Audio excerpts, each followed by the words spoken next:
अरे वाह दोस्तों, आ जाओ ना, सब बैठो मेरे पास। आज दिल बहुत खुला हुआ है, चाय पी लो। पहले गर्मा गर्म अदरक वाली और फोन साइलेंट कर दो, क्योंकि ये कहानी बहुत लंबी है। बीच में उठे तो मजा किरकिरा हो जाएगा। पूरी सुनना। अंत में एक ऐसा ट्विस्ट आएगा कि मुंह खुला रह जाएगा। और हाँ, वीडियो पसंद आए तो लाइक शेयर और सब्सक्राइब जरूर करना, वरना अगली कहानी नहीं सुना पाऊंगी। हेलो हेलो मेरे प्यारे लिसनर्स, मेरा नाम सिमरन है। घर वाले प्यार से सिम मम्मी कहते हैं, मोहल्ले वाले सिमरन जी बोलते हैं। थोड़ी इज्जत और थोड़ी शर्म मिला के उम्र अभी 36 की हो गई हूँ। पर लोग आज भी कहते हैं कि कॉलेज की लड़की लगती हूँ। रात को लाइट बंद करके देखो तो 20 की भी लग सकती हूँ। हंसते हुए रंग गोरा है। कद 5 फुट 6 इंच, थोड़ी भरी हुई हूँ। जहाँ होना चाहिए वहाँ खूब है, जहाँ नहीं होना चाहिए वहाँ भी थोड़ा थोड़ा आ गया है। लोग कहते हैं मेरी कमर में कुछ जादू है। चलती हूँ तो अपने आप हिलती है। मैं कुछ करती भी नहीं। आंखें बड़ी बड़ी, होंठ गुलाबी, और हंसती हूँ तो गालों पर गड्ढे पड़ जाते हैं। पति बाहर रहते हैं दुबई में। साल में एक बार आते हैं। बेटा अंश है 20 साल का। को लंबा चौड़ा इंजीनियरिंग कर रहा है। और हाँ, उसका दोस्त है आरव। बस यही वो लड़का है जिसके बारे में आज पूरी कहानी है। सब शुरू हुआ पिछले साल गर्मियों में। अंश ने कहा था, मम्मी आरव का घर में एसी खराब हो गया है, बहुत गर्मी है, 2-3 दिन हमारे यहाँ रह लेगा ना। मैंने कहा, बेटा घर तेरा है, दोस्त तेरा है, रहने दे। आरव आया सामान लेकर, दरवाजा खोला तो मैंने साड़ी पहनी थी, हल्की कॉटन की। गर्मी बहुत थी ना। वो मेरी तरफ देखता रह गया 2 सेकंड ज्यादा। मैंने मुस्कुराई और बोली, अंदर आजा बेटा, गर्मी लग रही है ना। ना वो हड़बड़ा के बोला, हाँ आंटी बहुत गर्मी है। मैंने सोचा शायद बाहर की गर्मी की बात कर रहा है। पता नहीं क्यों मेरे अंदर कुछ गुदगुदी सी हुई। पहला दिन तो नॉर्मल था। दोनों लड़के कमरे में बैठे गेम खेल रहे थे। मैं किचन में थी, दही बड़ा बना रही थी। आरव अचानक किचन में आया पानी पीने। मैंने फ्रिज खोला, झुके दही निकाला।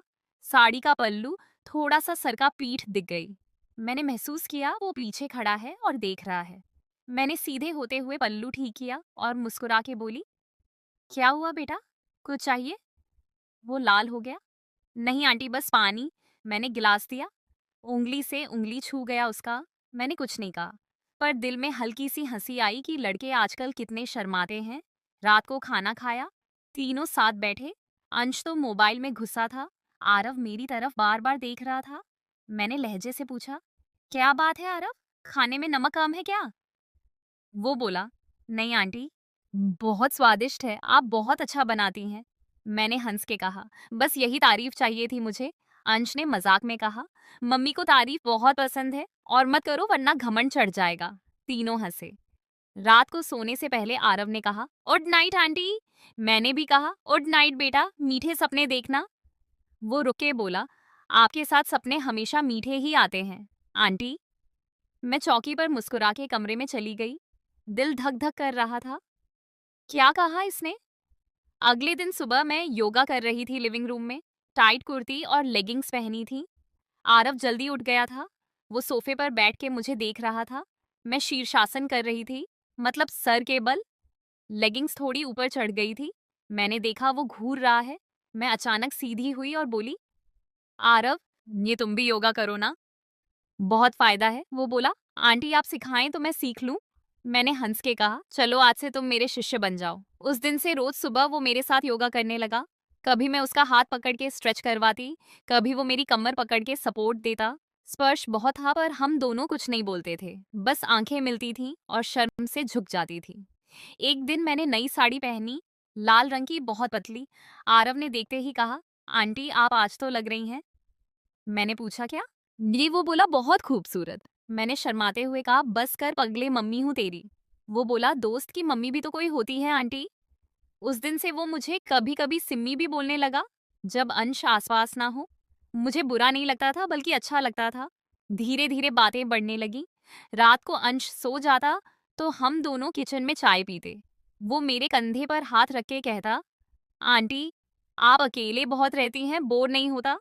मैं कहती, अब तुम जो आए हो, बोर होने का टाइम ही नहीं मिलता। वो मेरे गाल को छू के कहता, आप बहुत सॉफ्ट है। मैं हंस देती। एक रात वो बहुत करीब आ गया। मैंने पूछा, क्या कर रहा है?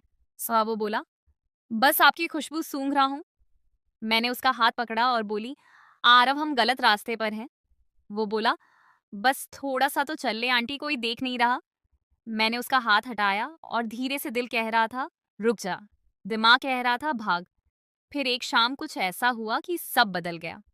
अंश का फोन आया, कॉलेज में इमरजेंसी है, 2 दिन के लिए हॉस्टल जाना पड़ेगा।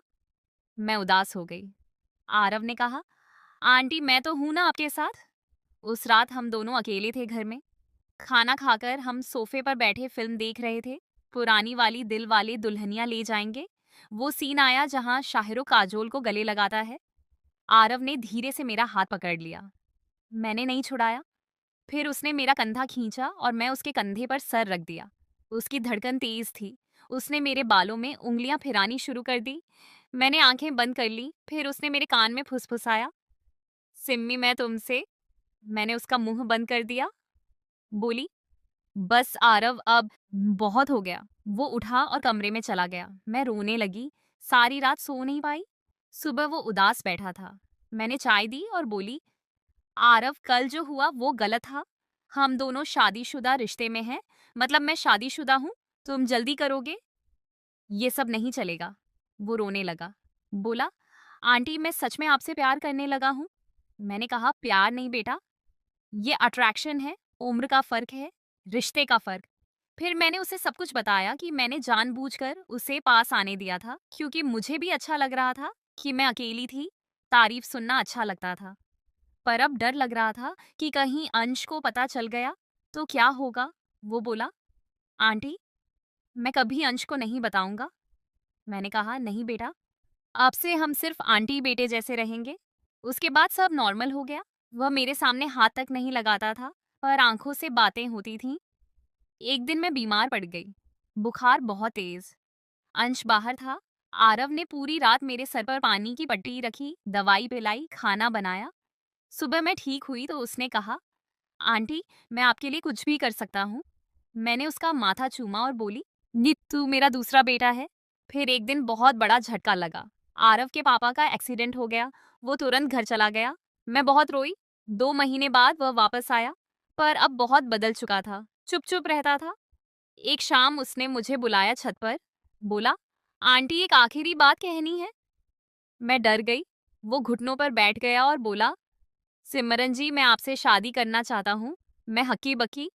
फिर उसने सब बताया कि उसकी मंगेतर है गांव में, पर वो मुझे चाहता है कि वह नौकली प्यार नहीं करता, सच में जीवन भर साथ निभाना चाहता है। मैंने कहा, पागल हो गया है, मैं तेरी माँ जितनी उम्र की हूँ। वो बोला, माँ नहीं जीवन साथी बन सकती हो, मैं अंश को भी समझा लूंगा। मैंने बहुत सोचा, रात भर सो नहीं पाई। सुबह मैंने उसे बुलाया और कहा, आरव तू मेरे लिए बहुत खास है, पर शादी नहीं हो सकती। मैं तेरे मम्मी पापा, अंश, समाज सब खत्म हो जाएगा।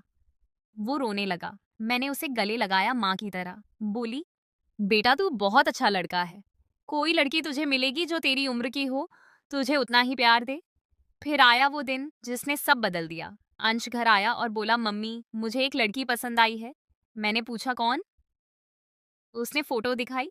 मैं देखते ही चौंक गई। वो आरव की छोटी बहन थी, नेहा। आरव ने सब प्लान किया था। उसने जानबूझकर अंश और नेहा की मुलाकात करवाई थी पिछले 2 महीनों में। नेहा बहुत अच्छी लड़की थी, पढ़ी लिखी, संस्कारी। अंश उससे सच में प्यार करने लगा था। आरव मुस्कुरा के बोला, आंटी अब हम सच में रिश्तेदार बन जाएंगे, आप मेरी सास बनोगी। मैं हंस पड़ी और रो भी पड़ी। सब खत्म हो गया था, वो आकर्षण, वो गलत ख्याल। अब सिर्फ प्यार रह गया था, साफ सुथरा माँ बेटे वाला। शादी हुई अंश और नेहा की। आरव मेरे बगल में खड़ा था। उसने धीरे से कहा, आंटी अब तो आपको रोज देख सकूंगा। मैंने कहा, हाँ बेटा, पर अब सासू माँ बन के तंग करूंगी। सब हंसे। तो दोस्तों, ये थी मेरी कहानी। जो लोग गलत सोच रहे थे उनके लिए माफी, जो सही सोच रहे थे उनके लिए धन्यवाद। जिंदगी